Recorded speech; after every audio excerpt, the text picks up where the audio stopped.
হরে কৃষ্ণ কৃষ্ণ কৃষ্ণ হরে হরে, হরে রাম রাম রাম হরে হরে। বাবা তুমিও বলো হরিনাম। আরে থাক থাক, তুই তো ইস্কনে গিয়ে একদম শেষ হয়ে গেছিস। এখন তোর কি বয়স হরিনাম করার? এখন এইসব রাখ, যখন বুড়া হয়ে যাবি, বয়স হয়ে যাবে, তখন হরিনাম করবি। ঠিক আছে, এখন এসব ছাড়ো।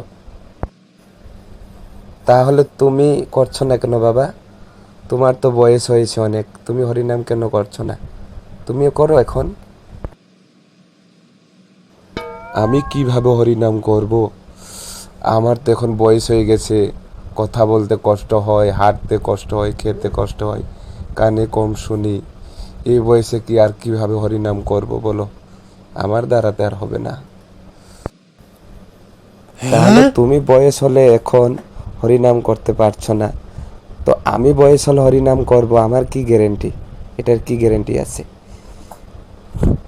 বয়স হলে আমি হরিনাম করব, তাই এখন থেকেই আমাদের হরিনাম করতে হয় বাবা।